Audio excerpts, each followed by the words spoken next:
नमस्कार दोस्तों, स्वागत है आपका हमारे इस ऑनलाइन प्लेटफॉर्म पर जिसका नाम है भोपाल एकेडमी। भोपाल एकेडमी लाया है आप सबके लिए बहुत ही शानदार सेशन, जहां पे आज हम डिस्कस करेंगे about Madhya Pradesh public service commission assistant professor zoology के प्रीवियस ईयर के क्वेश्चन पेपर के बारे में। तो आज हम बात करेंगे हमारे फर्स्ट 50 क्वेश्चंस के आउट ऑफ 150 और नेक्स्ट सेशन में फिर हम नेक्स्ट 50 क्वेश्चंस डिस्कस करेंगे।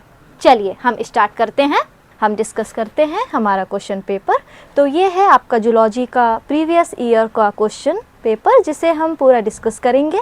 आज जितना हो सकता है उतना हम डिस्कस करते हैं, बाकी फिर हम नेक्स्ट अपने सेशन में डिस्कस करेंगे।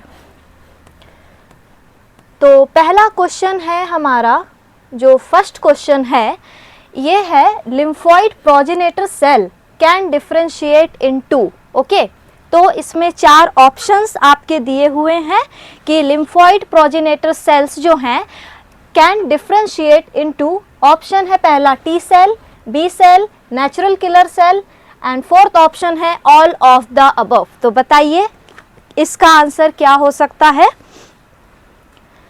जैसा कि हम सब जानते हैं कि जो ये लिम्फोइड प्रोजेनेटर सेल्स हैं, ठीक है, तो ये एक तरह के स्टेम सेल्स होते हैं जो कि ओरिजिनेट होते हैं कहाँ पे होंगे, बोन मैरो में, ठीक है, that originates in bone marrow and that give rise to lymphocytes of the immune system, ठीक है, और ये क्या करते हैं, they give rise to lymphocytes of the immune system. Okay, so जो लिम्फोइड प्रोजेनेटर सेल्स होते हैं तो they differentiate into T cells, B cells and natural killer cell, तीनों में ही ये डिफरेंशिएट होते हैं। तो इसका आंसर क्या होगा, D, all of the above, ठीक है।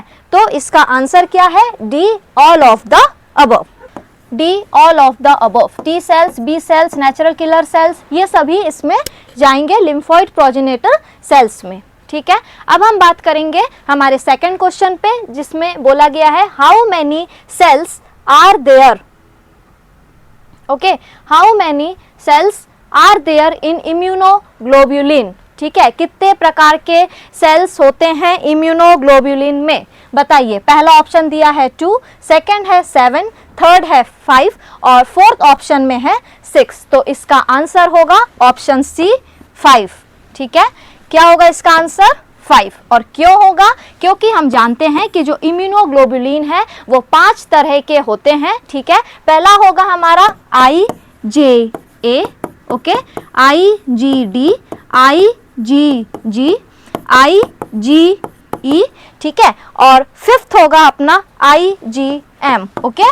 तो ये 5 तरह के इम्यूनोग्लोबुलिन होते हैं, दैट्स वाई इसका जो करेक्ट आंसर है वो क्या होगा हमारा, सी ऑप्शन रहेगा 5, ठीक है। चलिए अब हम बात करेंगे हमारे नेक्स्ट क्वेश्चन पर। थर्ड क्वेश्चन है हमारा severe auto immunity in new born infants occurs by mutation in which of the following, ठीक है। तो ये पूछ रहा है कि सीवियर ऑटो इम्यूनिटी इन न्यू बॉर्न इन्फेंट्स में it occurs by mutation in which of the following. Option A है FOXP3 जीन, ऑप्शन बी है हैवी चेन, ऑप्शन 3 में दिया है बीटा 2 माइक्रोग्लोबुलिन और फोर्थ ऑप्शन दिया है एंडोजिनस प्रोटीन्स। तो इसका आंसर होगा पहला होगा क्या होगा इसका आंसर अपना, फर्स्ट होगा FOXP3 जीन, ठीक है। जो ये FOXP3 जीन है, ठीक, तो इसमें जो ये जीन होते हैं it is essential for the development and function of the regulatory T cells, ठीक है, for the functions of regulatory T cells इनका काम होता है। और रेगुलेटरी टी सेल्स क्या करते हैं, ये इम्यून सिस्टम को कंट्रोल करते हैं, इसलिए हमारा ये आंसर हो गया क्या, FOXP3, ठीक है। और बेबीज में ये ज़्यादा अटैक करेंगे, क्यों अटैक करेंगे, यदि ये वर्क प्रॉपरली नहीं करेंगे तो ये बेबी में ज़्यादा अटैक करेंगे और फिर क्या कॉज करवाएंगे, severe auto immune diseases cause करवाएंगे, ठीक है। तो इसलिए यदि ये सेल्स प्रॉपरली वर्क नहीं करेंगी तो ये इम्यून सिस्टम जो होगा वो बेबी को अटैक करेगा, ठीक है, और द बेबीज ओन बॉडी, और जिससे क्या होगा, सीवियर ऑटो इम्यून डिजीजेस होंगे सिंस बर्थ, ठीक है। तो इसका आंसर होगा FOXP3 जीन। चलिए अब हम बात करते हैं हमारे नेक्स्ट क्वेश्चन पर हम चलते हैं, ठीक है। नेक्स्ट क्वेश्चन बोलता है MHC class 1 molecule in human protein HLA-A2 consist of which 2 सब यूनिट्स। तो कौन कौन सी 2 सब यूनिट्स होंगी MHC क्लास 1 मॉलिक्यूल में, बताइए। ऑप्शन ए है heavy chain which is made up of 3 domains alpha 1, alpha 2 and alpha 3 and beta 2 microglobulin cell. Option 2 a heavy chain made up of 2 domains alpha 1 and alpha 2 and beta 2 microglobulin chain. Option 3 है a heavy chain which is made up of 1 domain alpha 1 and second will be beta 2 microglobulin chain, और option 4 में कह रहा है a heavy chain which is made up of alpha 1, alpha 2 and alpha 3 domains। तो इसका correct answer होगा option C, हमारा यहाँ पे करेक्ट आंसर होगा, ठीक है। तो हम ऑप्शन सी में टिक कर देते हैं कि एक हैवी चेन होगी जो कि अल्फा 1 की रहेगी और दूसरी होगी बीटा 2 माइक्रोग्लोबुलिन सेल, ओके। क्योंकि इसमें 2 सब यूनिट्स रहेगी, एक होगा अल्फा का जो कि एक हैवी चेन रहेगी और जो बीटा 2 है वो माइक्रोग्लोबुलिन रहेगा, ठीक है। इसलिए इसका आंसर है अपना सी। अब हम चलते हैं हमारे नेक्स्ट क्वेश्चन की तरफ, 5th question, okay. Investigators used viruses as a research tool as. Investigators जो हैं वो वायरसेस को यूज करते हैं as a result tool. Option A है to study the mechanism of DNA replication and gene expression. Option B है a means to introduce foreign genes into the human cell for the treatment of human diseases by gene therapy। Third है play a role in the war against insect, pest and bacterial pathogens and all of the above। बताइए इसका answer क्या होगा।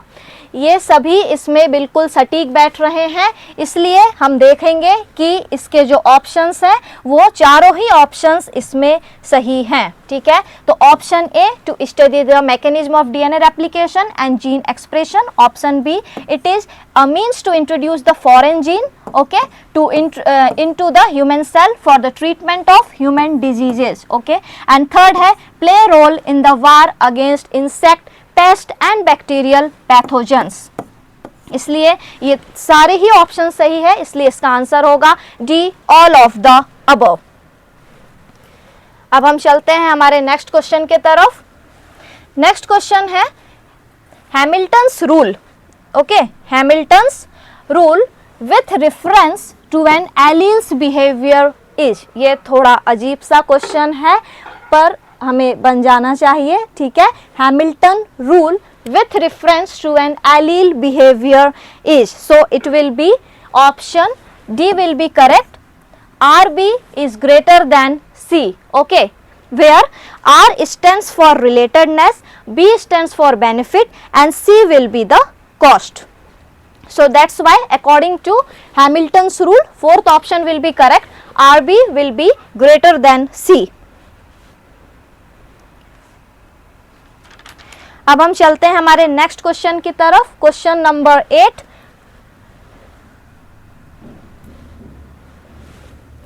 इसमें हम बात करते हैं क्वेश्चन नंबर 8 की। यदि हम बात करें तो इसमें ये दिया हुआ है position of a structure despite differences in function inherited with और without the modification from their common ancestor is called. बताइए समझ में आ रहा है ये क्वेश्चन क्या कहना चाह रहा है। Possession of a structure despite difference in function inherited with or without the modification from their common ancestor is called homology, okay। So first option will be correct, homology।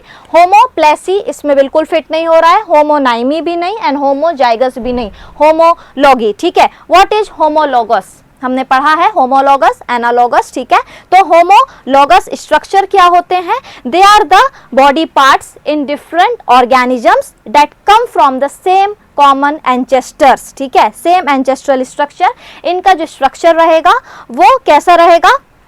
Same रहेगा, इनका origin same रहेगा, but जो ये performance देंगे वो कैसा रहेगा, different function, ठीक है। स्ट्रक्चर जो इनका रहेगा वो कैसा रहेगा, सेम रहेगा, है ना। Structure origin will be same but their functions are different. इसका बेस्ट एग्जांपल यदि हम देखें तो forelimbs of human, bat and whale, ठीक है। Forelimbs of human, forelimbs of human, bat, ठीक है। तो इनमें क्या रहेगा, इनमें जो फंक्शन है वो कैसा रहेगा, फंक्शन डिफरेंट रहेगा बट स्ट्रक्चर कैसा रहेगा, सेम रहेगा, ठीक है। इसलिए option A will B best suitable for this question, that's why the option will B homology, correct answer will B homology, ठीक है। अब हम बात करते हैं हमारे नेक्स्ट क्वेश्चन की तरफ, हम चलते हैं 9th क्वेश्चन पे। Pangaea was formed in which time period, ठीक है। तो ये पूछ रहा है कि जो पेंजिया था it was formed in which time period. First option है late Palaeozoic, second late Proterozoic, third early Cenozoic और अर्ली प्रोटेरोजोइक। सो इसका जो बेस्ट सुटेबल आंसर है it will be it was formed in Palaeozoic era, ठीक है, Palaeozoic era में, और late Palaeozoic era में इसका फॉर्मेशन हुआ था पेंजिया का, ठीक है। अब हम चलते हैं हमारे नेक्स्ट क्वेश्चन पे, 10th क्वेश्चन, ठीक है। क्या बोल रहा है 10th question, which of the following represent a set of animal showing discontinuous distribution, ठीक है। क्या कह रहा है क्वेश्चन में, डिसकंटिन्यूअस डिस्ट्रीब्यूशन, ठीक है। अब हम इसमें देखते हैं, पहला ऑप्शन है हमारा tapirs, lion, whale, second kangaroo, Gila monster, crocodile, third will be camel, peacock and horse, and fourth option is lung fishes, monotremes and camels, ठीक है। तो डिसकंटिन्यूअस डिस्ट्रीब्यूशन इन चारों में से कौन से एनिमल्स, कौन से स्पीशीज शो करेंगे, ये इस क्वेश्चन में पूछ रहा है, ठीक है। तो जो ये लंग फिश है ना, fourth option will be correct, lung fish, monotreme और कैमल, ठीक है। ये क्या करेंगे, ये डिसकंटिन्यूअस डिस्ट्रीब्यूशन शो करेंगे। क्यों शो करेंगे discontinuous distribution, due to their widely distributed area, ठीक है, मतलब due to their presence in widely separated geographical region में, ठीक है, due to their presence in widely separated geographical regions में इनका ये पाए जाते हैं, इसलिए ये डिसकंटिन्यूअस डिस्ट्रीब्यूशन शो करेंगे। और यदि हम ऑप्शन ए, बी और सी की बात करते हैं तो ऑप्शन ए, बी और सी कैसे हैं, ये कंटिन्यूअस डिस्ट्रीब्यूशन शो करेंगे, क्योंकि ये ज़्यादा वास्ट एरिया में या ज़्यादा वाइड एरिया में सेपरेटेड नहीं होते हैं, ठीक है। तो इसलिए correct option will B lung fish, monotreme and camel, ठीक है। अब बात करेंगे हम हमारे 11th क्वेश्चन के तरफ चलते हैं अपन। 11th क्वेश्चन हमसे कह रहा है एम्प्टी डीएनए माने माइटोकॉन्ड्रियल डीएनए, ठीक है, mitochondrial DNA codes for rRNA, tRNA and protein respectively as in mammals, ठीक है। मैमल्स में ये किस तरह से कोड करेंगे माइटोकॉन्ड्रियल डीएनए, ठीक है। क्या होगा इसका correct option, so the option will B, first option will be correct 2, 22 and 13, ठीक है। ये तीनों ही ऑप्शंस बिल्कुल यहाँ सूट नहीं कर रहे हैं, माइटोकॉन्ड्रियल डीएनए की बात कर रहा है, it codes for rRNA, tRNA and protein respectively as in mammal, so correct option will be 2, 22 and 13। चलिए नेक्स्ट क्वेश्चन की तरफ हम चलें, 12th क्वेश्चन, ठीक है। 12th क्वेश्चन में कह रहा है हमसे कि individual suffering from cry of chat syndrome, सुना है इस सिंड्रोम के बारे में, डिसऑर्डर्स जब हम पढ़ते हैं, ठीक है, तो बहुत सारे डिसऑर्डर्स हैं, बहुत सारे सिंड्रोम्स के बारे में हम लोग आगे जब अपनी क्लासेस स्टार्ट होगी उसमें हम बात करेंगे। यहाँ ये क्वेश्चन क्या कह रहा है, cry of chat syndrome, okay, produce a characteristic moving meow cat like cry, ठीक है, during the childhood occur by deletion occur sin.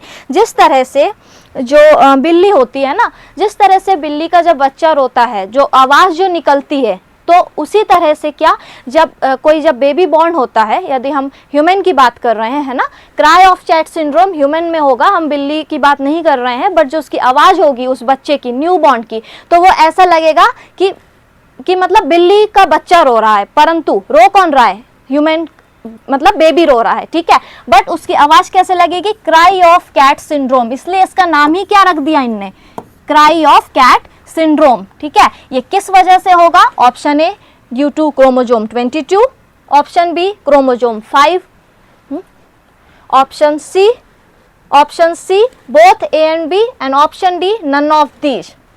So it will be due to disorder of chromosome number 5, ठीक है, chromosome number 5 में disorder होगा, जिस वजह से cry of cat syndrome हमें देखने को मिलेगा। तो correct answer will B chromosome number 5। It is caused by the, यदि हम साइंटिफिक लैंग्वेज में बात करें तो it is caused by the deletion of the short arm of chromosome number 5, okay, deletion of short arm of deletion of short arm of chromosome number 5, chromosome number 5 का deletion हो जाना, जिसकी वजह से क्राई ऑफ कैट सिंड्रोम हमें देखने को मिलेगा, ठीक है, क्लियर है, option C will be the correct answer. अब हम आगे चलते हैं हमारे नेक्स्ट क्वेश्चन की तरफ, 13th क्वेश्चन, ठीक है, 13th क्वेश्चन में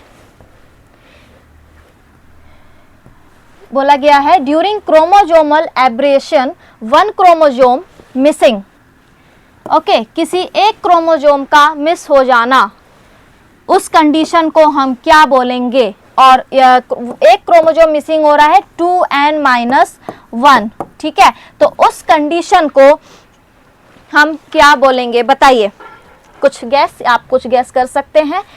पहला ऑप्शन है nullisomic, second double monosomic, third monosomic, और फोर्थ है ट्राइसोमिक, ठीक है, तो इसका ऑप्शन होगा 2n-n will be monosomic, so correct answer will be monosomic, ठीक है।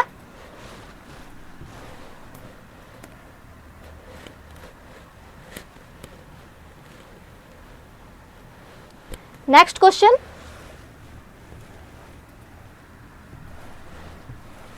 by application in crop improvement many ornamental plants are autotetraploids they generally have, ठीक है, क्रॉप इम्प्रूवमेंट में जो ऑर्नामेंटल प्लांट्स होते हैं they are autotetraploids they generally have, ठीक है, 4 ऑप्शंस इसमें दिया हुआ है। Option A larger flowers and shorter flowering duration than diploid, second larger flowers and longer flowering duration than diploid, option C smaller flower and shorter flowering duration than diploid, and option D smaller flower and longer flowering duration than diploids, ठीक है, so the correct answer of this will be option B larger flower and longer flowering duration than diploids, ठीक है, तो इसका correct answer क्या है, क्योंकि, और ये किस लिए है, देखिए जो ऑटो टेट्राप्लॉइड्स है ना, जो ऑटो टेट्राप्लॉइड्स ये एक तरह का ऑर्नामेंटल प्लांट्स हैं, so they generally have larger flowers and longer flowering duration than the, okay, so इसलिए इनका जो है लॉन्गर ड्यूरेशन रहता है, इनका जो फ्लावरिंग ड्यूरेशन रहेगा ये कैसा रहेगा, इनका ज़्यादा टाइम पीरियड तक रहेगा, ठीक है, और इसके फ्लावर्स कैसे रहेंगे, लार्ज साइज के रहेंगे, किसके, ये ऑटोटेट्राप्लॉइड्स के, ठीक है, ये एक तरह का ऑर्नामेंटल प्लांट है, इसलिए इसका ऑप्शन बी बिल्कुल इसमें करेक्ट मैच हो रहा है, option B larger flower and longer flowering duration than diploids, ठीक है। चलिए चलते हैं अब हम 15th क्वेश्चन की तरफ। 15th क्वेश्चन यदि हम देखें, The phenomena of translocation was first discovered in 1923 by Bridges in Drosophila. Drosophila सुना है? Drosophila through genetic analysis of a shift of segment of which chromosome? बताइए। पहले हम ऑप्शंस की तरफ देख लें। फर्स्ट ऑप्शन है from chromosome 2 into chromosome 3. Second, this translocation produced phenotypic effect. Third, this translocation produced lethality recessive effect. And fourth will be all of the above. इसका answer तीनों ही करेक्ट है, इसलिए the answer will be D, all of the above. ठीक है, जो bridges ने क्या किया था, डिस्कवरी की थी. ठीक है, bridges discovered this in Drosophila through genetic analysis of a shift of a segment of chromosomes. तो चारों ही options correct है. So the option will be all of the above. Moving to next question. Question number 16th.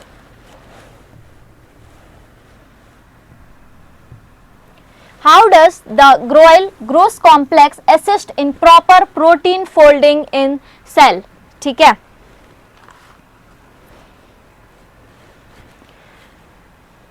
How does the Grois complex assist in proper protein folding in cell? तो यदि हम इसकी बात करें तो the correct option will be option number B, by enclosing the misfolded protein in a cavity, allowing it to refold correctly in isolation. Okay, so how does, पूछ रहा है ना कैसे, the Grois complex assist in proper protein folding in cell, कैसे assist करेगा in proper folding? तो the answer will be by, कैसे मतलब कैसे करेगा, by enclosing the misfolded proteins. ठीक है, मिसफोल्डेड प्रोटीन्स को इनक्लोज करके in a cavity, allowing it to refold. ठीक है, फिर उसे अपन रीफोल्ड करेंगे correctly in isolation. So the answer will be option number B. Correct answer will be option number B. ठीक है, moving to next question, question number 17th. Which of the following statement is true about the protein sequencing using endopeptidase digestion? ठीक है, ये पूछ रहा है कि इसमें से कौन सा स्टेटमेंट करेक्ट है regarding protein sequencing using endopeptidase digestion. ठीक है, एंडोपेप्टाइडेज डाइजेशन के अकॉर्डिंग कौन सा ऑप्शन करेक्ट है? तो चलिए हम देखते हैं. ऑप्शन ए है trypsin cleavage peptide bond at the C terminal side of positively charged residue like arginine and lysine. Option B, chymotrypsin especially cleaves at small neutral residue like ALA, GLY and SER. Option C, pepsin is highly specific and cleaves only at a single amino acid residue. Option D, elastase cleaves peptide bond only at proline residue. ठीक है, चार option दे दिया उनने, अब आप correct option बताइए. इसमें जो बिल्कुल सही आंसर बैठ रहा है वो है option A, trypsin cleaves peptide bond at the C terminal side of the positively charged residue like arginine and lysine. ठीक है, किस लिए? क्योंकि जो ट्रिप्सिन होता है इट इज एंडोपेप्टाइडेज एंजाइम. ठीक है, ट्रिप्सिन क्या है? इट इज एंडोपेप्टाइडेज एंजाइम्स और ये कैसे रहते हैं? They are positively charge. ठीक है, तो इसलिए इसका जो बेस्ट ऑप्शन है वो रहेगा अपना ऑप्शन नंबर ए.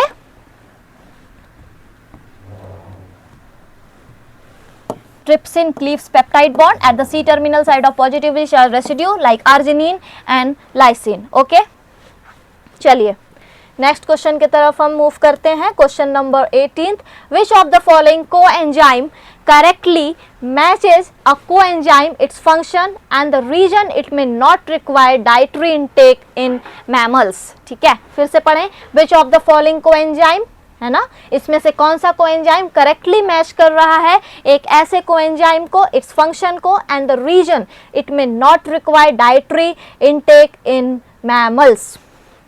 ठीक है, तो इसमें इसका जो करेक्ट आंसर है, so option will be A will be correct answer. Lipoid transfer of electrons and acyl group synthesized in the body. ठीक है, क्यों ये कर रहा है? क्योंकि जो मैमल्स होते हैं, ठीक है, यदि इसमें हम मैमल्स की बात कर रहे हैं, मैमल्स जो हैं वो इसको लेपोइड्स को, है ना, ये यदि हम लेपोइड की बात करें तो जो मैमल्स हैं वो इसे क्या करते हैं? They synthesise lipoid themselves, so it does not need to be taken in diet, ठीक है, हम उसे डाइट में नहीं लेते हैं, वो हमारी बॉडी, हम जो मैमल्स की बॉडी होती है वो खुद ही इसे सिंथेसाइज करती हैं। इसलिए जो लेपॉइड है, the answer will be correct, that transfer of electrons and acyl group synthesized in the body. और यहाँ बोल भी रहा है ऑप्शन में, बिल्कुल करेक्टली हमें यहाँ पे दिखाई भी दे रहा है कि ये क्या क्या कहना चाह रहा है ये ऑप्शन, कि synthesised in the body. Okay, lipoids हमारी बॉडी में ऑलरेडी सिंथेसाइज्ड होते हैं, इसे हमें अलग से लेने की जरूरत नहीं पड़ती है, ठीक है, इसलिए option A will be the right answer of question number 18। चलिए नेक्स्ट देखें हम अपना क्वेश्चन नंबर 19।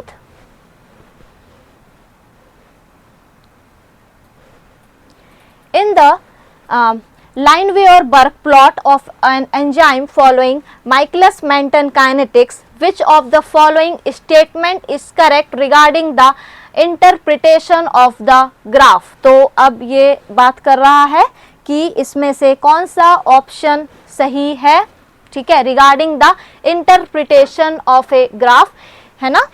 तो इसमें चलिए हम देखते हैं। Option A, y intercept of the plot equals the Michaelis constant km.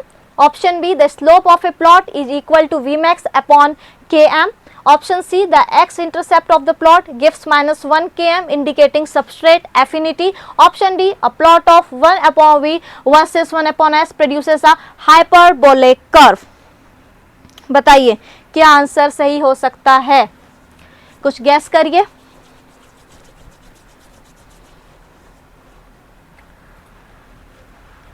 Any guess? तो इसका जो करेक्ट आंसर है it will be option number C, ठीक है, ऑप्शन नंबर सी जो है, the X intercept of the plot gives -1 km indicating the substrate affinity, ठीक है। अच्छा, ऑप्शन नंबर ए क्यों नहीं होगा option number A? Because y intercept is 1 upon V max, ठीक है, एंड नॉट, और B स्लोप का क्या है, Km upon V max, है ना, Km upon V max, not V max upon Km, है ना, ये Km upon V max होना चाहिए, ना कि V max upon Km, इसलिए ऑप्शन नंबर बी भी क्या है हमारा, इनकरेक्ट है।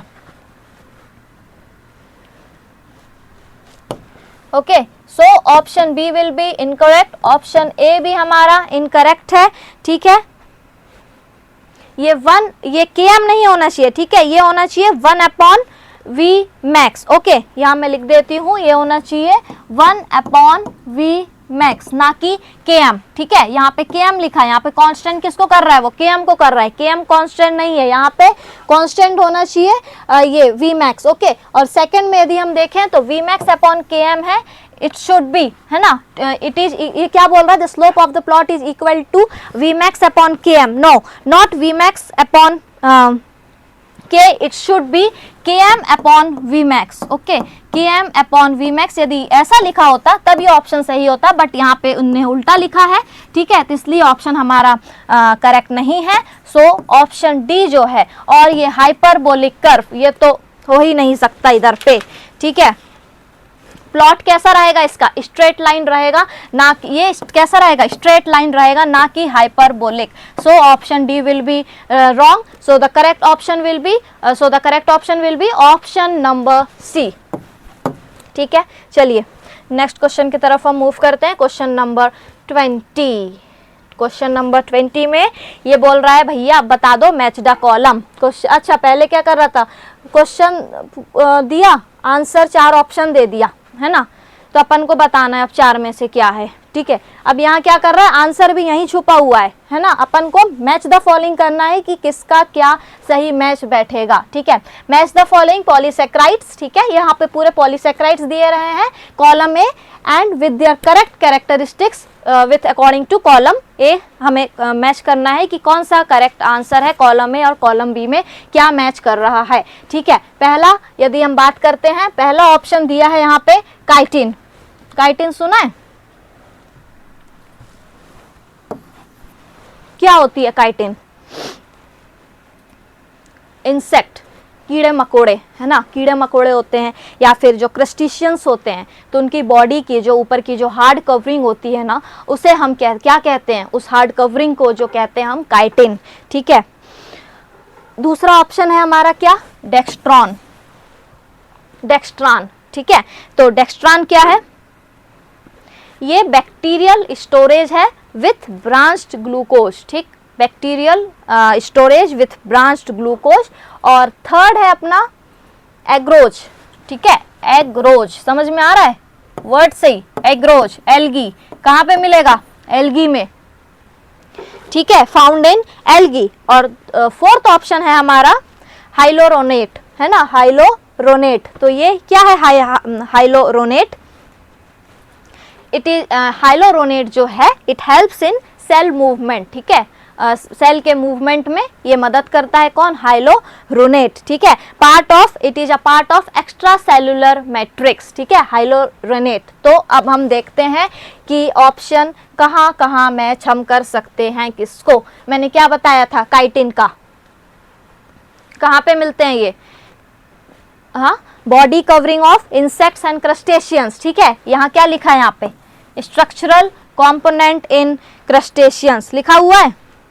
So the correct answer will B 1 का क्या है, सेकेंड। ठीक है, स्ट्रक्चरल कंपोनेंट ऑफ क्रस्टेशियंस। ठीक है, डेक्स्ट्रॉन। ठीक है, 2 सेकेंड ऑप्शन का क्या होगा करेक्ट, आर। ठीक, और एग्रोज। ठीक है, एग्रोज स्ट्रक्चरल पॉलीसेक्राइड्स इन एल्गी। ठीक है, एग्रोज, एल्गी। और फोर्थ हम देखें हाइलोरेनेज, तो ये क्या होगा, हाइलोरेनेज। इसका option correct option will be heteropolysaccharide forming extracellular matrix. ठीक है, सो अब हम बात करें इसमें कि करेक्ट ऑप्शन फर्स्ट का क्यू है ना, सेकंड का क्या है अपना आर है, थर्ड का क्या है अपना पी है, और फोर्थ का क्या है एस है। ठीक है, अभी अपन ने मैच द फॉलोइंग ऑलरेडी कर चुका था। सो द करेक्ट ऑप्शन जो रहेगा इसका वो रहेगा हमारा ऑप्शन ए। ठीक है, चलिए नेक्स्ट क्वेश्चन की तरफ चलें अपन अब। Moving to our next question,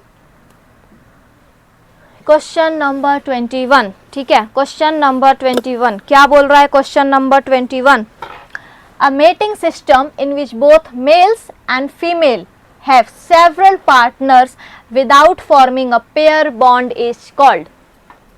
फिर से पढ़ूं, अ मेटिंग सिस्टम। ठीक है, मेटिंग सिस्टम। ठीक, mating system in which both males and female have several partners, बहुत सारे पार्टनर्स होंगे मेल और फीमेल के, without forming a pair bond, bond ही नहीं है भैया एक दूसरे में। ठीक है, without forming a pair bond, उसको हम क्या बोलेंगे, बताइए। क्वेश्चन नंबर 21 का आंसर क्या होगा, ऑप्शन ए, पहले हम ऑप्शंस देख लें। Option A promiscuity, option B polyandry, option D polygyny, and option fourth will be proterogynous. ठीक है, तो 4 ऑप्शंस में से correct option will be option number A, promiscuity. ठीक है, mating system in which both males and female have several partners without forming a pair bond is called promiscuity. Okay, चलिए इसका best example है, इसका example जो हम देख सकते हैं, आप कुछ बताइए। फिशेस, इसका बेस्ट एग्जाम्पल है फिश। ठीक है, इसमें जो है बहुत सारे पार्टनर्स होते हैं। ठीक है, कोई बॉन्डिंग कुछ नहीं रहती इनके बीच में। ठीक, तो ये इसका बेस्ट एग्जाम्पल है फिशेस, और इसको हम कहेंगे प्रोमिस्क्यूटी। चलिए नेक्स्ट देखें, 22nd question, when neither the donor nor the recipient benefits from a social interaction। ठीक है, when neither the donor nor the recipient, donor माने डोनेट है ना, और रेसिपिएंट माने रिसीव करने, benefits from a social interaction but instead both pay cost, पर दोनों ही क्या इफेक्ट हो रहे हैं, both pay cost, उसको हम क्या बोलेंगे, बताइए आंसर क्या होगा। पहला है neutralism, second option amensalism, third option spite, and fourth option competition. फिर से पढ़ते हैं हम क्वेश्चन को। When neither the donor nor the recipient benefits from a social interaction but instead both pay cost is called, उसे हम कहेंगे competition। ठीक है, so the correct option will be competition।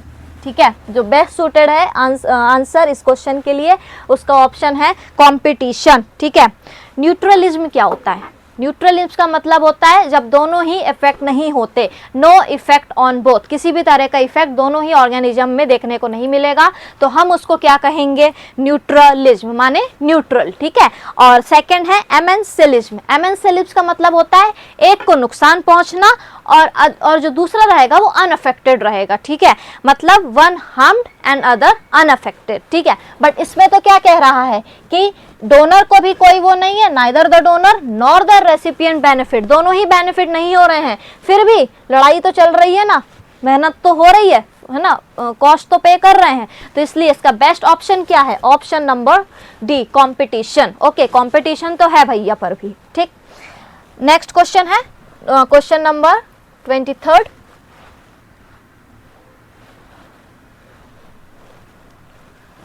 When associating in groups make it less likely for any one individual to be depredated is called, when associating in group, ठीक है, make it less likely for any one individual to be depredated, है ना? depredated का मतलब समझते? अभी समझ जाओगे, अभी समझाएंगे तब। ठीक, इसमें अब पहले अपन ऑप्शंस पे गौर कर लें। पहला है कैमोफ्लेज, दूसरा है मिमिक्री, थर्ड ऑप्शन है डिस्ट्रैक्शन और फोर्थ है डाइल्यूशन इफेक्ट। ठीक है, तो इस क्वेश्चन का जो करेक्ट आंसर होगा वो होगा डाइल्यूशन इफेक्ट। ठीक है, क्यों होगा? When animals live in groups, ठीक है, जब एनिमल्स ग्रुप में रहते हैं, the chance that one individual, है ना, the chance that one individual gets eaten is reduced. ठीक है, जैसे बहुत सारे डियर हैं एक ग्रुप में हैं, ठीक है, ग्रुप्स में ही हमेशा पाए जाते हैं ज़्यादातर, है ना, तो क्या होगा कि जब शेर आएगा या कोई भी जानवर उन्हें डैमेज पहुंचाने आएगा या फिर खाने आएगा, तो क्या होगा? ज़्यादा है तो चांसेस क्या रहेंगे? किसी एक के जाने के क्या रहेंगे? चांसेस बहुत कम रहेंगे। ठीक है, तो व्हेन एनिमल, तो अब आप फिर से मेरी बात को ध्यान से सुनिए। When animal live in groups, the chance that one individual gets eaten, है ना, the chance that one individual gets eaten is reduced. ठीक है, उसे हम क्या कहेंगे? उसको कहेंगे डाइल्यूशन इफेक्ट। इसका दूसरा एग्जाम्पल भी है, एक डियर का तो बताया, इसका और बेहतरीन एग्जाम्पल है दूसरा, क्या? फिश स्कूल, है ना, क्योंकि फिशेस क्या होते हैं? हमेशा झुंड में ही पाए जाते हैं। ठीक है, जैसे कि हम समुद्र में देखेंगे, रिवर्स में देखेंगे, तो फिश क्या है? झुंड में पाए जाएंगे। ठीक है, तो किसी एक का शिकार किसी का शिकार होना, उसमें चांसेस क्या होंगे? कम हो जाएंगे। ठीक है, तो उसको बोलेंगे उससे हम क्या बोलेंगे? Dilution effect. Okay, moving to our next question, question number 24. The total measure of an individual's genetic contribution to the next generation is known as, the total measure of an individual genetic contribution to the next generation, है ना, to the next generation is known as, so the answer will be inclusive fitness. ठीक है, inclusive fitness क्या होता है? Inclusive fitness माने direct fitness. ठीक है, तो the correct option will be option number D, inclusive fitness. ठीक है, चलिए, the total measure of an individual genetic contribution to the next generation is known as inclusive fitness. Inclusive fitness, इसमें इन तीनों option में से जो बेस्ट सूट हो रहा है इसमें, है ना, पहला तो डायरेक्ट फिटनेस भी है, इनडायरेक्ट फिटनेस भी है, थर्ड अपना एब्सोल्यूट फिटनेस भी है, बट जो बेस्ट सूट कर रहा है इस क्वेश्चन पे आंसर वो है इंक्लूसिव फिटनेस। ठीक है, सो correct option will be option number D, inclusive fitness. Question number 25. The ability to distinguish between the close genetic kin and non-kin with reference to cooperative behavior among the relatives, ठीक है, among the relative is known as, ये direct उनने definition ही दे दिया है, ठीक है। यदि आपको डेफिनेशन याद है तो आप आसानी से इस क्वेश्चन को, आप इसका आंसर आसानी से बता पाएंगे, ठीक है। बताइए क्या होगा इसका answer.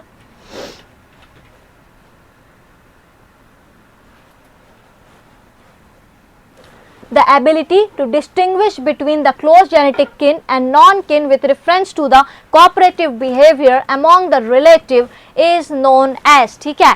So the correct option will be option number B, किन रिकॉग्नाइजेशन, इसको हम बोलेंगे स्पीशीज रिकॉग्नाइजेशन के भी नाम से हम जानते हैं, बिकॉज स्पीशीज रिकॉग्नाइजेशन इसका जो एक्सप्लेनेशन हम दे रहे हैं, तो it helps animal to choose the correct mate of same species, ठीक है, टू चूज द एनिमल, है ना, to it helps the animal to choose the correct mate of same species, ठीक है। तो the option will be kin recognisation, option B will be correct. Now question number 26. Which one of the following factor affect the morphogenetic development in amphibians, ठीक है। Which one of the following factors affect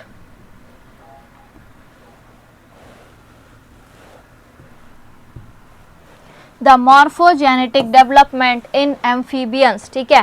first option sex hormone, second embryonic induction, third competence and fourth will be all of the above. So the best answer will B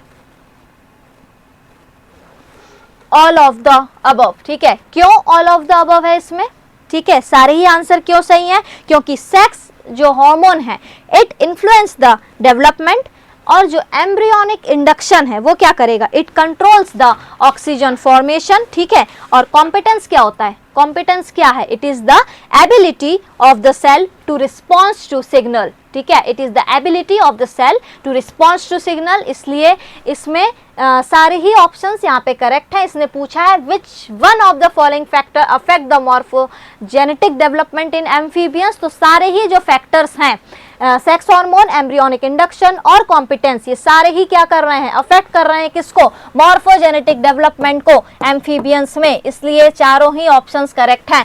तो the answer will be all of the above, ठीक है। चलिए चलते हैं अब हमारे next question पे, question number 27। Who proposed the theory of epigenesis, ठीक है, एपीजेनेसिस थ्योरी किसने दी थी, किसने प्रपोज करी थी।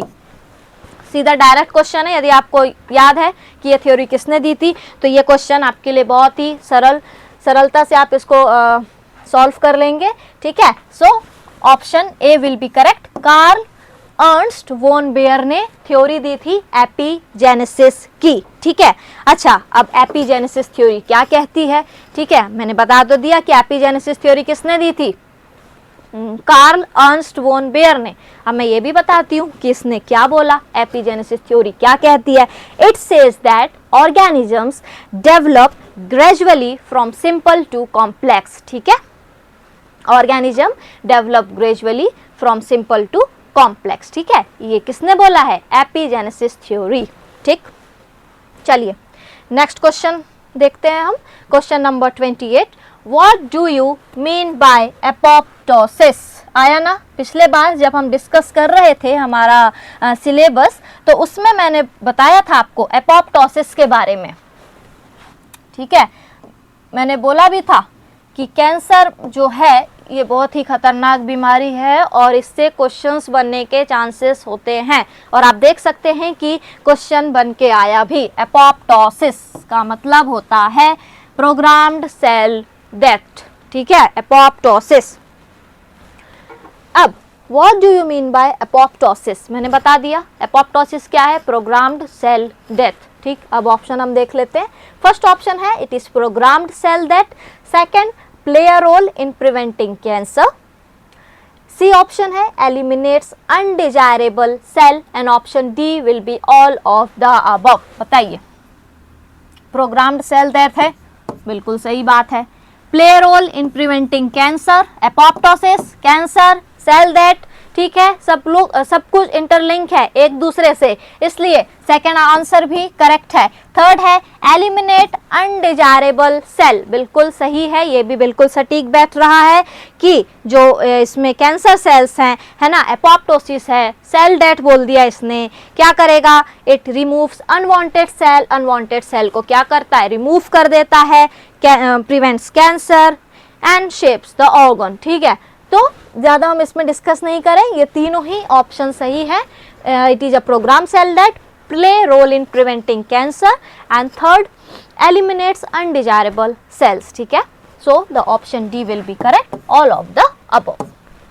चलिए नेक्स्ट क्वेश्चन हम देखें, question number 29, which statement is true in regard to BMP proteins, ठीक है, पूछ रहा है कि इसमें से कौन सा स्टेटमेंट करेक्ट है regarding BMP protein. BMP protein क्या होता है भैया, बीएमपी प्रोटीन सुना है आपने, बोन मॉर्फोजेनेटिक प्रोटीन्स, ठीक है, BMP proteins, okay, bone morphogenetic proteins. क्या कहता है, क्या कह रहा है अब ये, इसमें से कौन सा स्टेटमेंट करेक्ट है रिगार्डिंग बीएमपी प्रोटीन्स, ठीक।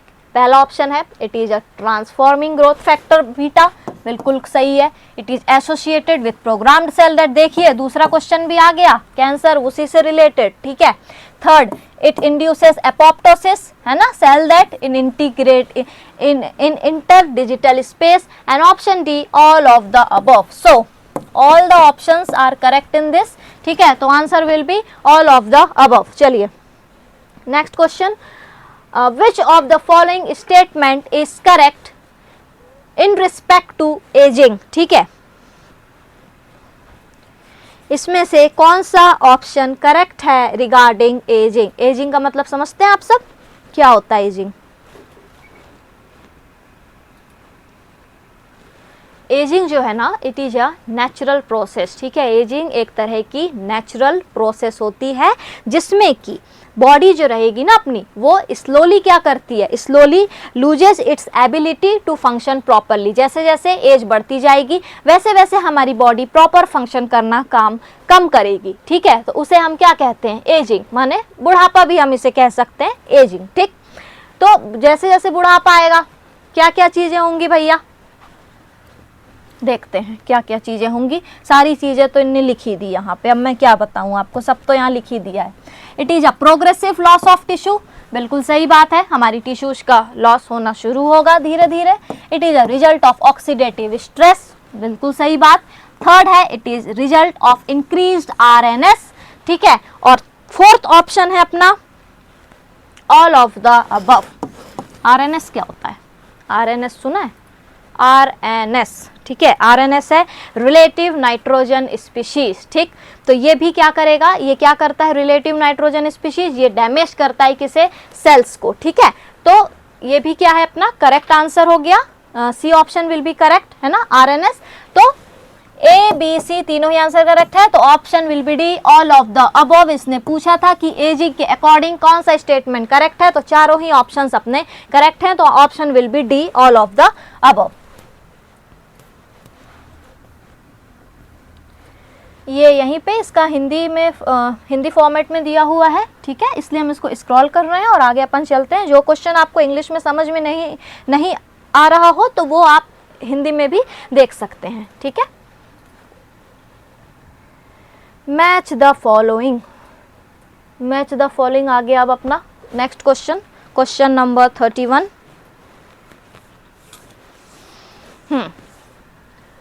Match the following repair proteins, okay, repair proteins enzymes of column 1 with the type of repair in column 2। column 1 को column 2 के साथ करेक्ट मैच देख के अपन को क्या करना है, मैच करना है, ठीक है, और करेक्ट आंसर ढूंढना है कि करेक्ट आंसर क्या है।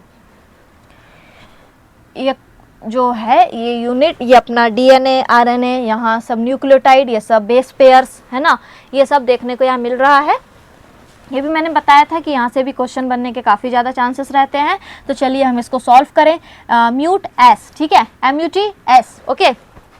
तो इसका जो ऑप्शन होगा वो होगा mut S is the mismatch repair, okay. और जो बी ऑप्शन है उसका ऑप्शन होगा DNA glycosylase base excision repair, and C will be UUR, okay, UURA. So the option will be option number A, nucleotide excitation repair, and option D will be DNA photolysis, okay. So D का correct option होगा option number 3, photo reactivation, ठीक। आगे हम इस बारे में पूरे in detail चर्चा करेंगे जब हम ये टॉपिक डिस्कस करेंगे, तब हम आगे आपको इसे इन डिटेल भी समझाएंगे। तो इसका जो अभी आप याद कर लीजिए कि mutation S is the mismatch pair, DNA glycosylase is base excision repair, UURA is the column nucleotide excision repair, and option D will be DNA photolyase is photo reactivation, okay. So the correct option will be option number B will be, मेरे ख्याल से option number B correct है। ए का 2, B का 4, सी का 1 and D का 3, हाँ ठीक है, ठीक है। तो option B will be correct. चलिए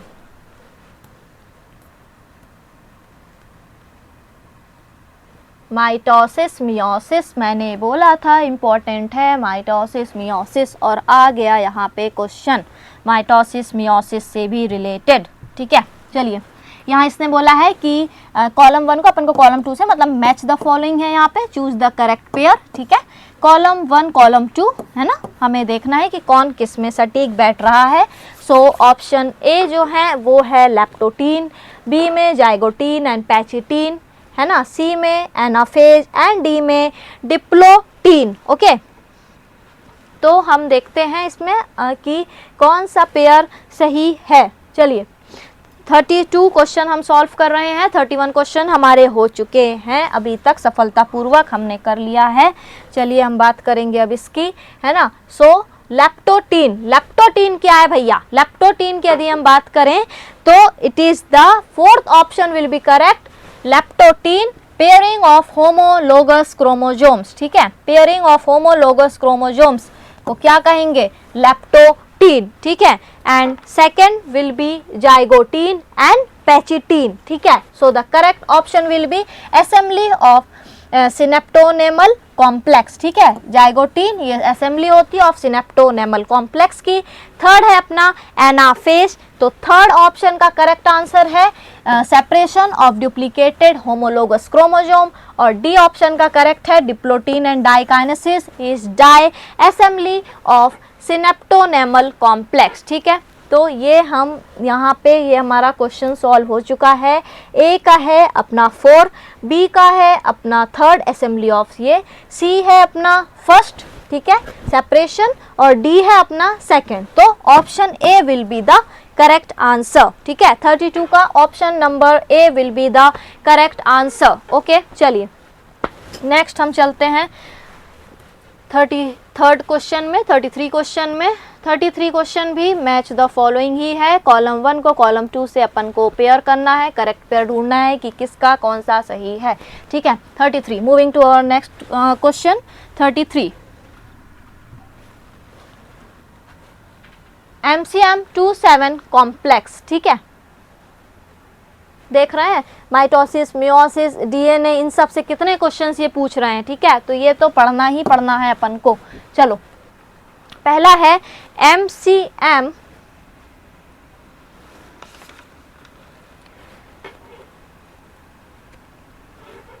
MCM 27 कॉम्प्लेक्स, ठीक है। MCM 27 complex, so the option will be heterochromatin, ठीक है, and B is the bromodomain, so the option will be bromodomain, तो ऑप्शन विल बी बी का separation of DNA strand, and TY elements जो हैं वो आएंगे हमारे वायरस लाइक ट्रांसपोजोन में, और जो ये अपना टीलोमेयर है, टीलोमेयर आएगा अपना हिस्टोन मॉडिफिकेशन में। ठीक है, तो यहाँ पे ये करेक्ट है बिल्कुल, इसमें कुछ समझाने वाली बात है नहीं, ये रटने वाली चीज़ें हैं कि MCM27 कॉम्प्लेक्स जो है वो हेट्रोक्रोमेटिन है। ब्रोमोडोमेन जो है वो क्या है, it is a separation of DNA strands, TY elements is virus like retro transposon and telomere is histone modification. ठीक है, सो ए का 4 यदि हम बात करें तो the correct option will be option number D, बिल्कुल सही बैठ रहा है। ए का 4, बी का है अपना 3rd, ठीक है, सी का 1st, okay, and then D का है अपना 2nd। ओके, चलिए अब हम चलते हैं हमारे नेक्स्ट क्वेश्चन। डी का है 1st और सी का है हमारा 2nd। ठीक है, और बी का है हमारा 3rd और ए का है हमारा ऑप्शन नंबर 4। ठीक है, चलिए अब हम बात करते हैं क्वेश्चन नंबर 34। हाँ, मैच द फॉलोइंग अभी फिलहाल नहीं है ना, ठीक। Which of the following statement is not correct. अच्छा, एक चीज भैया ध्यान देने की बहुत जरूरत है। क्या होता है कि हम हड़बड़ी में क्वेश्चन पढ़ते हैं, ठीक है, हाँ, और पढ़ लेते हैं, यहाँ लिखा है नॉट करेक्ट, ठीक। अब हम क्या पढ़ते हैं, विच इज करेक्ट। अब भैया करेक्ट है तो अब तुम उठ पटांग तो कुछ भी लगा के आओगे ये आंसर, है ना, तो ये पढ़ना बहुत जरूरी है क्वेश्चन को। इसलिए मैं क्या यहाँ भी 1-2 बार पढ़ रही हूँ, ठीक है, इसलिए पढ़ रही हूँ ताकि क्वेश्चन समझ में आए। क्वेश्चन का समझना बहुत जरूरी, जब तक हम क्वेश्चन नहीं समझेंगे हम आंसर कहाँ से उसका लाएंगे कि क्या सही आंसर है। ठीक है, तो नॉट करेक्ट और करेक्ट में काफी ज्यादा समस्या हमें देखने को मिलती है और हम इसी में आधे से ज्यादा फिर हम घर आके सोचते हैं ओ शिट ये तो नॉट करेक्ट लिखा था, और हम बड़े अच्छे से वहाँ पे ओ वाह ये क्वेश्चन तो हमें बनता है, हम करेक्ट फुल कॉन्फिडेंस के साथ रहते हैं वहाँ पे, और हम गलत करके पूरे कॉन्फिडेंस के साथ हम क्या करते हैं, गलत करके आ जाते हैं। तो ऐसा नहीं करना है, इसलिए हमें यहाँ देखना है कि वो क्या पूछ रहा है, नॉट करेक्ट पूछ रहा है कि करेक्ट पूछ रहा है। ठीक है, इस पर ध्यान देना हमेशा, इसलिए क्वेश्चन को 2 से 3 बार पढ़ो फिर ही आंसर निकालो। ठीक है, which of the following statement is not correct about the RNA polymerase 2 mediated transcription in eukaryotes. ठीक है, यूकैरियोट्स बोला है, प्रोकैरियोट्स नहीं, यूकैरियोट्स बोला है। ठीक है, तो चलिए हम देखते हैं इसका करेक्ट आंसर क्या हो सकता है।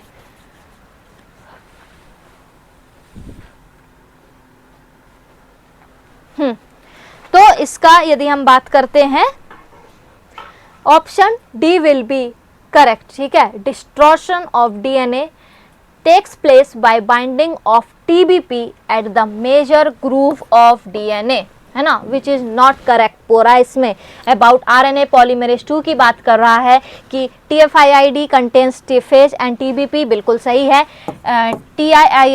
TFIIH acts as an ATPase and protein kinase ये भी सही है। The heptapeptide sequence at CTD domain of polymerase is phosphorylated during initiation of transcription, ये भी हमारा ऑप्शन सही है। आगे जब हम इसके बारे में बात करेंगे, जब हम इस टॉपिक को पढ़ेंगे तो वहाँ पे और चीज़ें आप लोग को क्लियर होंगी। ठीक है, अभी आप ये देखिए कि इसमें से 4 में से कौन सा आंसर सही बैठ रहा है। ठीक है, तो 4th इसमें से, हाँ ठीक है, तो जो 4th है ये क्या है, it is not correct statement, ये नहीं करेक्ट है, इट इज नॉट करेक्ट। ठीक, TBP क्या होता है, सुना है, TBP at the major groove of DNA। So TBP is a TATA binding protein. ठीक है, ये क्या करता है, it binds with minor groove not with major groove, है ना। ये TBP जो है ये माइनर ग्रूव के साथ बॉन्ड बनाता है अपना, ठीक है, माइनर के साथ, ना कि मेजर के साथ। यहाँ क्या लिखा है, मेजर लिखा है। यदि यहाँ माइनर लिखा रहता तो ये भी स्टेटमेंट सही होता अपना, बट यहाँ पे लिखा है मेजर, तो इसलिए ये गलत है। यदि माइनर लिखा होता तो ये ऑप्शन सही होता। ठीक है, तो TBP क्या करता है, it binds with minor groove not with major groove. ठीक, तो इसलिए हमारा ये ऑप्शन है जो कि इनकरेक्ट है regarding the RNA polymerase 2 mediated transcription in eukaryotes. Okay, चलिए नेक्स्ट अब हम देखें, हमारा नेक्स्ट जो है वो है 35th question.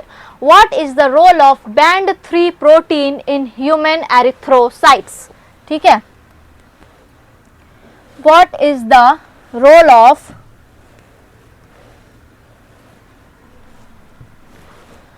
Band 3 protein in human erythrocytes. ठीक,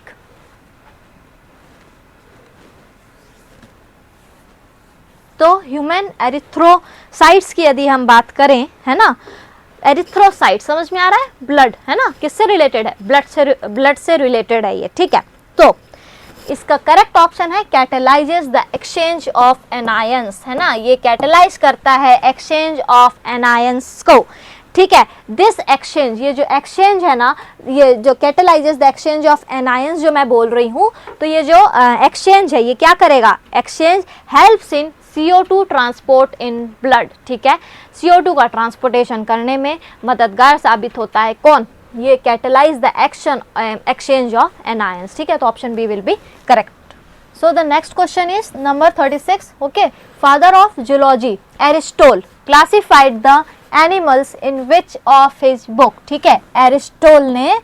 एरिस्टोल कौन थे, he was the father of zoology, okay. इनने क्या किया था, क्लासिफाई किया था किसको, एनिमल्स को, किस में क्लासिफाई किया था, इन विच ऑफ हिज बुक, ठीक है, कौन सी बुक में इनने एनिमल्स को क्लासिफाई किया था, एरिस्टोल ने। काफी ही अच्छा क्वेश्चन है ये, ठीक है, और ये आंसर हम सभी इसको बता पाएंगे। इसका आंसर है option number B, Historia Animalium, ठीक है, option number B, Historia Animalium will be the correct answer, ठीक है। हिस्टोरिया एनिमेलिया बुक में जो एरिस्टोल थे उनने क्लासिफाई किया था किसे, एनिमल्स को, ठीक है। तो option number option number B will be correct.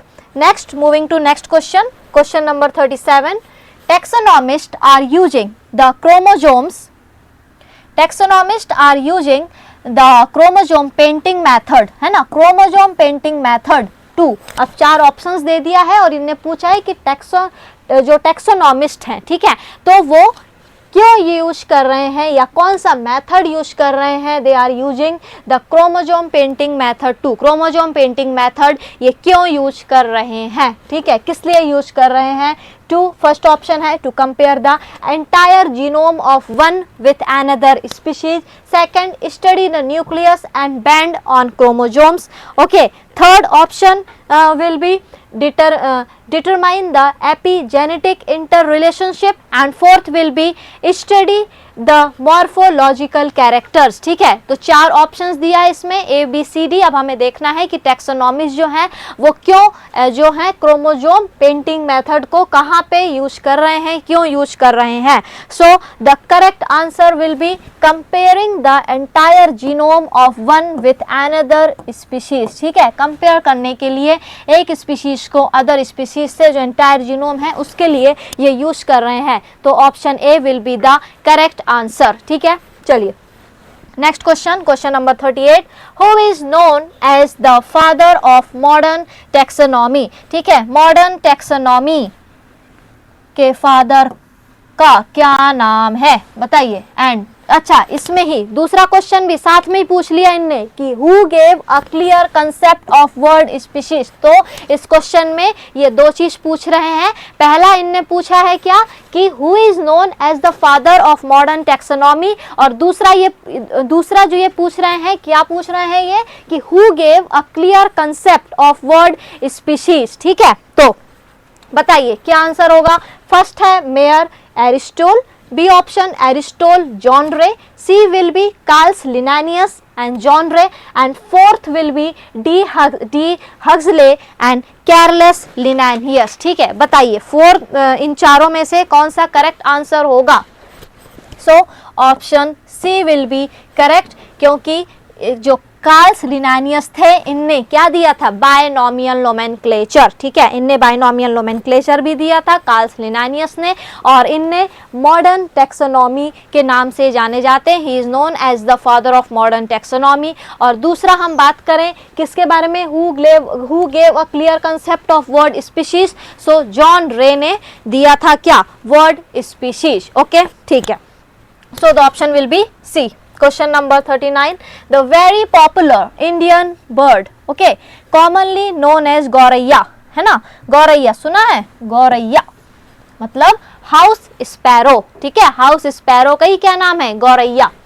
According to binomial nomenclature is named as, ये पूछ रहा है कि गौरैया नाम ठीक है भैया, है गौरैया मान लिया मैंने, दूसरा मैंने हाउस स्पैरो भी नाम बता दिया इसका, ये पूछ रहा है कि इसका बायनोमियल नोमेनक्लेचर क्या है ना, इसका साइंटिफिक नेम क्या है ना, जूलॉजी में हम साइंटिफिक नेम्स की बात करते हैं, ठीक है। तो इसका क्या नाम है गौरैया का, ऑप्शन हम देख लें। सबसे पहले फर्स्ट ऑप्शन है पैसर लियो, दूसरा ऑप्शन है पैसर फेमिलेरिस, थर्ड है पैसर डोमेस्टिकस और फोर्थ ऑप्शन है नन ऑफ दिस। तो नन ऑफ दिस तो होगा नहीं, ठीक है, इन तीनों में से हमें देखना है। So the option will be, third option will be correct. Passer domesticus is the binomial nomenclature name या फिर the scientific name of bird गौरैया, ठीक है। गौरैया का नाम क्या है बच्चों, गौरैया का नाम है पैसर डोमेस्टिकस, ठीक है। चलिए next question, question number 40, according to the rule of nomenclature, है ना, according to the rule of nomenclature suffix id, ae and inae is respectively used for, है ना, according to the rule of nomenclature, है ना, हमने क्या दिया था, नेमिंग, नोमेनक्लेचर क्या होता है ना, नोमेनक्लेचर का मतलब होता है नेमिंग ऑफ द ऑर्गेनिजम्स, ठीक है, नेमिंग ऑफ ऑर्गेनिजम्स को हम क्या कहेंगे, नोमेनक्लेचर, ठीक है। तो इसमें हम क्या देखेंगे कि आईडे जो सफिक्स जो हम यूज कर रहे हैं, IDAE और INAE is respectively it is used for subfamily and family, ठीक है। So option D will be correct, IDAE used for subfamily and INAE is used for family, ठीक है। सो ये हमारा करेक्ट ऑप्शन है, option number D.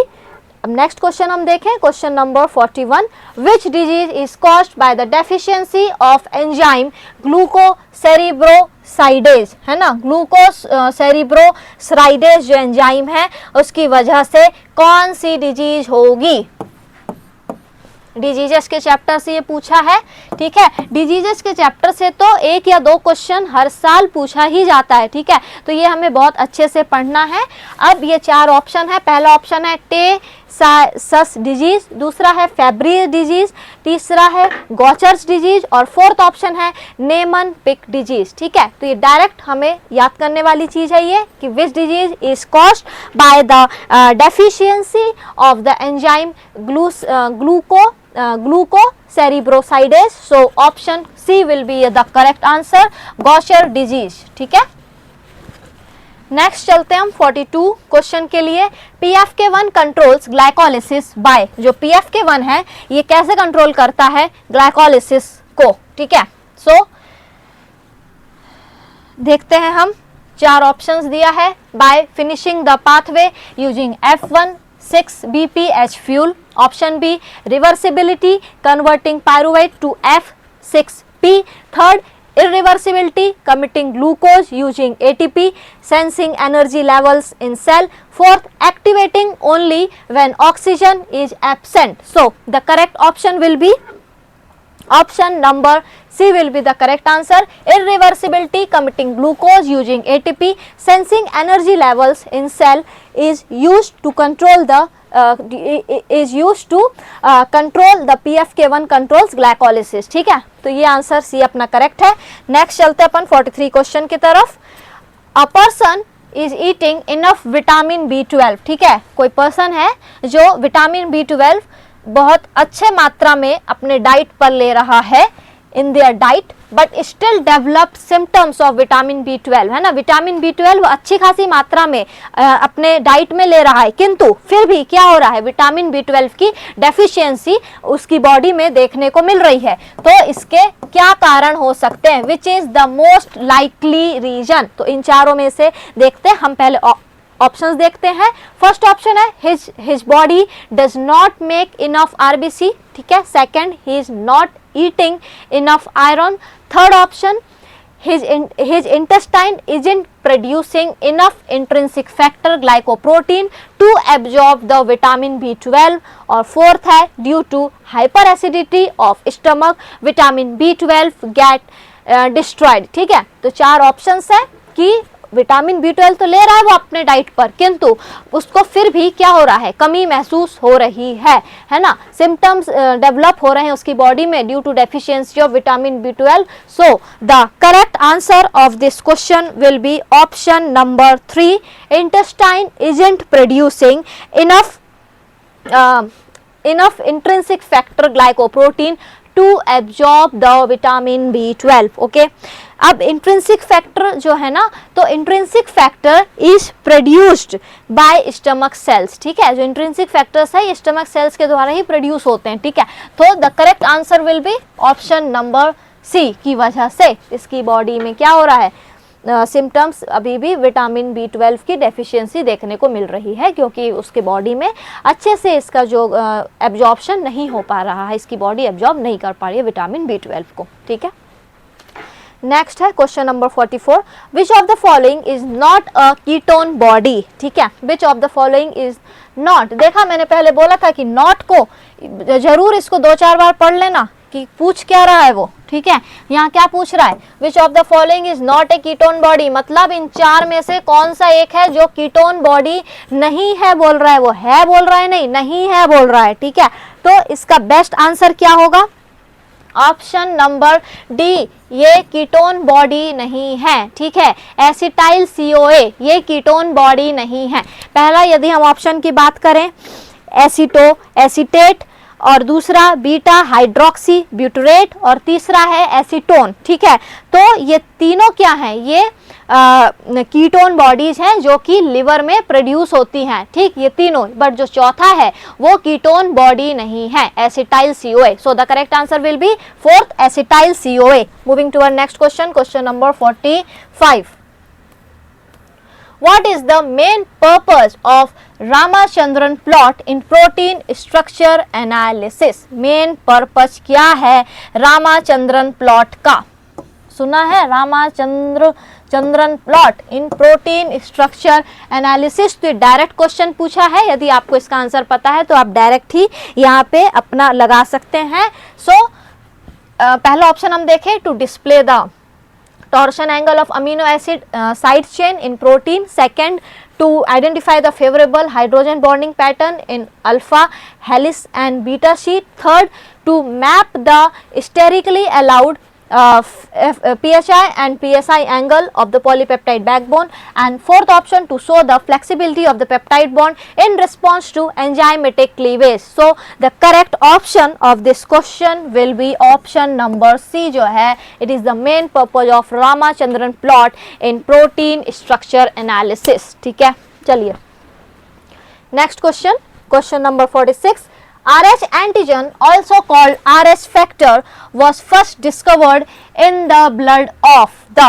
कहाँ discover हुआ था सबसे पहले, बताइए. ऑप्शन ए है rhinoceros, option B Rhamphosuchus, option C rhesus monkey and option D rhino viper. है ना, ये क्वेश्चन भी सीधा डायरेक्ट इनने पूछा है. ठीक है, ये जो हमारा ब्लड का जो चैप्टर रहेगा उसमें हम इसकी बात करेंगे. ठीक है, तो डायरेक्ट क्वेश्चन किया गया है और इसका ऑप्शन है rhesus monkey. ठीक, चलिए नेक्स्ट क्वेश्चन देखें हम, question number 47. Blood enters from right auricle, है ना, blood enters from right auricle to right ventricle through which valve, है ना. चलिए, तो ये इसने डायरेक्ट क्वेश्चन किया है भैया, कहाँ से, अपने हार्ट, है ना, हार्ट की बात कर रहा है, वॉल्व की बात कर रहा है ये. ठीक है, तो देखते हैं अपन कहाँ से, कि ब्लड कहाँ से एंटर होता है ना. तो इसमें जो अपन यदि 4 ऑप्शंस की अपन बात करते हैं. ठीक है, पहला ऑप्शन है बाइकस्पिड, दूसरा है ट्राइकस्पिड, तीसरा है एरोटिक और फोर्थ है पल्मोनिक. ठीक है, तो इसका आंसर जो है it will be option number B, tricuspid valve. Okay, tricuspid valve जो है ये इसका करेक्ट आंसर रहेगा. Next question, question number 48. This is a broad medium partition between the pleurae of the lung that extends from the sternum to the vertebral column in the thoracic cavity। ठीक है, ये पूछ रहा है कि इन चारों में से कौन सा एक ब्रॉड मीडियम पार्टीशन है किसके बीच, between the pleura of the lung that extends from the sternum to the vertebral column in the thoracic cavity। So the answer will be option number C, mediastinum। ठीक है, mediastinum जो है ये इसका सही आंसर होगा, mediastinum। ठीक है, अच्छा यदि हम हाइलम की बात करें, ठीक है, हाइलम जानते हैं आप लोग कि हाइलम क्या है, तो हाइलम क्या है, एंट्री एंड एग्जिट पॉइंट होता है लंग का, क्या, हाइलम। तो फर्स्ट ऑप्शन तो गलत हो गया इधर पे, प्लोरा। ठीक है, प्लूरा क्या है, मेम्ब्रेन है कवरिंग द लंग। ठीक है, मेम्ब्रेन जो लंग को कवर करके रखती है उसको क्या कहेंगे, प्लूरा कहेंगे। फिर भी यहाँ से मैच नहीं कर रहा है, जो क्वेश्चन की जो डिमांड है उससे आंसर मैच नहीं कर रहा है, ये भी गलत है। तीसरा है mediastinum, और फिर चौथा क्या है अपना, thoracic case। ठीक है, ये कहाँ होगा, रिप्स और स्टर्नम के वहाँ। ठीक, तो अब correct answer will B mediastinum। Okay, चलिए नेक्स्ट क्वेश्चन हम देखें, क्वेश्चन नंबर 49। ये भी डायरेक्ट पूछ रहा है। यदि आपने बहुत बेहतरीन तैयारी की है, बहुत अच्छे से यदि आपकी तैयारी है, तो इसमें मैक्सिमम क्वेश्चंस तो ऐसे हैं जो आपको आसानी से बिना सोच विचार के, बिना अपना टाइम गंवाए बन जाएंगे डायरेक्ट, है ना। पर उसके लिए तैयारी होना, जबरदस्त तैयारी होने की बहुत ज्यादा जरूरत है। चलिए 49th क्वेश्चन हम देखते हैं। The percentage of total blood volume occupied by the percentage of the total blood volume occupied by the RBC is called।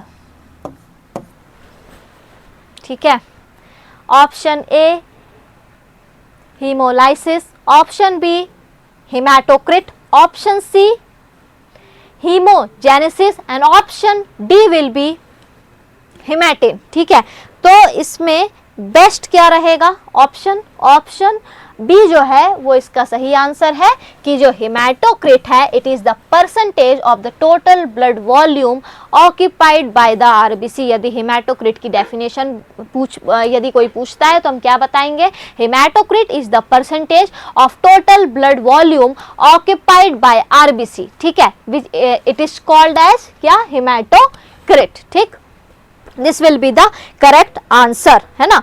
Haematocrit क्या होता है, हेमाटोक्रिट भी जानना जरूरी है ना। तो हेमाटोक्रिट क्या है, volume of RBC in blood को हम क्या कहेंगे, हेमाटोक्रिट। चलिए नेक्स्ट क्वेश्चन देखें, 58th question. In internal and external respiration oxygen and CO2 diffuse from, है ना, oxygen and CO2 diffuse from. अब इनने चार ऑप्शंस दिए हैं, from area of higher partial pressure to area of lower partial pressure, first option. Second, area of lower partial pressure to area of higher partial pressure.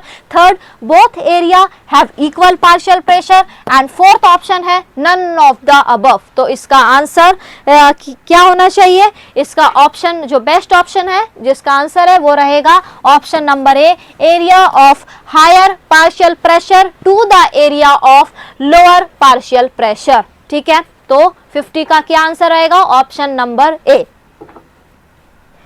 तो आज हमने यहाँ discuss किया है हमारे 150 क्वेश्चन से हमारे टोटल इसमें, है ना।